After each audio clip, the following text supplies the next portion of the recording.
Halo para pencari cuan, selamat welcome di channel Dapur Saham Indonesia.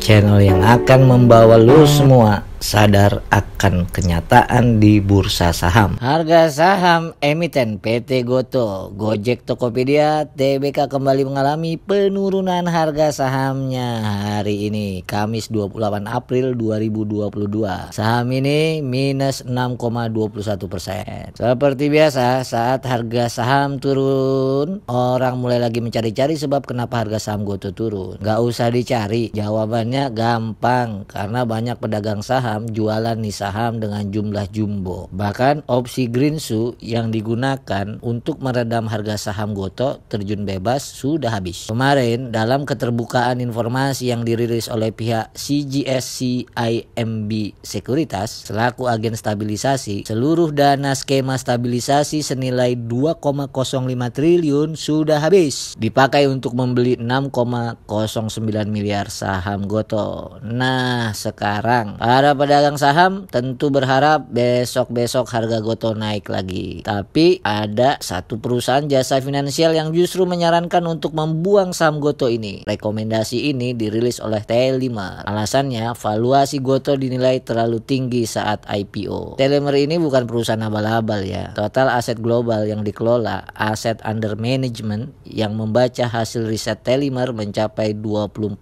triliun US dollar. Menurut Tellimer, Gotoh telah dinilai terlalu tinggi saat IPO, dihargai 37% dan 1,27 kali lebih tinggi dari penilaian Grab dalam hal EV to GMV dan EV to sales. Asal lo tahu ya, awalnya Grab itu berawal dari 2012 dengan membuat aplikasi MyTaxi di Kuala Lumpur, Malaysia. Kemudian dikembangkan menjadi aplikasi Grab Taxi. Selanjutnya pada 2014 kantor pusatnya dipindahkan ke Singapura menjadi Grab Holding Company Inc. Grab tercatat sebagai dekakorn pertama di Asia Tenggara. Soal dekakorn gue udah pernah bahas di video sebelumnya ya. Usaha Grab berkembang selain transportasi juga layanan pengiriman, pembayaran digital melalui aplikasi seluler. Beroperasi di 8 negara dan lebih dari 400 kota-kota utama di Malaysia, Kamboja, Myanmar, Filipina, Thailand dan Vietnam termasuk di negeri Indonesia. Jadi kalau dibandingkan Grab, mestinya valuasi Grab lebih mahal dari Gotoh, bukan sebaliknya. Grab sendiri sudah melantai di Nasdaq, bursa saham di Amerika Serikat. BTW by the way, ada berita menarik tentang Grab. Tersiar kabar Grab mau digugat oleh para pemegang saham setelah harga sahamnya ambrol. Ini terjadi menyusul pengumuman kerugian hampir 52 triliun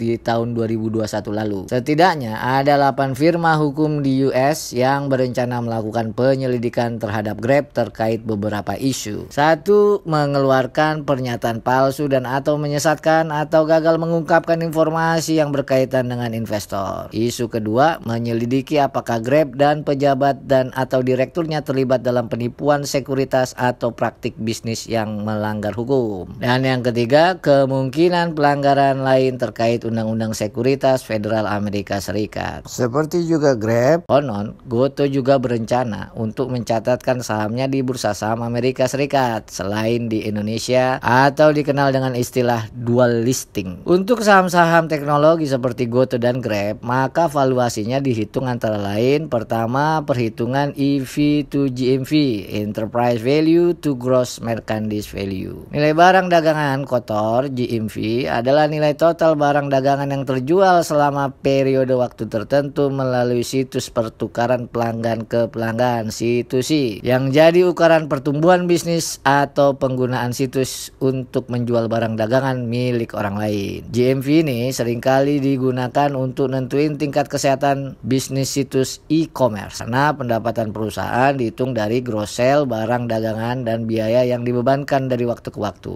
Waktu saat ini dibandingkan dengan waktu sebelumnya. Kalau makin naik berarti perusahaannya makin sehat. Yang kedua, Enterprise alias value to sales ratio, rasio nilai terhadap penjualan perusahaan. Nilai di perusahaan untuk penjualan atau EV to sales adalah rasio keuangan yang mengukur berapa biaya untuk membeli nilai perusahaan dalam hal penjualannya. Pengukuran ini dianggap lebih akurat daripada harga terkait penjualan karena EV to sales memperhitungkan beban utang perusahaan. Menurut riset Telimar, Gotoh ikut-ikutan memperkuat presiden Bukalapak yang memberikan penilaian IPO luar biasa namun tidak berjalan dengan baik. Bukalapak dihargai 850 perak saat IPO pada 6 Agustus 2021. Per 28 April 2022, harga saham Buka turun minus 63,96% di harga 382 perak. Sementara Gotoh sejak melantai di bursa sejak 11 April 2002 lalu, harganya sudah turun minus 28,20%. Kamis 28 April 2022, harga Gotoh ditutup di harga Rp272. Telimar, perusahaan jasa keuangan yang berkantor pusat di Inggris ini, bahkan menyarankan agar para pedagang saham yang sudah memegang saham Gotoh menjual saja saham ini di harga 221. Kalau lo mau, lo simpan terus saham Gotoh. Sekian dulu video kita kali ini. Mudah-mudahan dikit-dikit ada manfaatnya. Terima kasih ya udah nonton channel Dapur Saham Indonesia.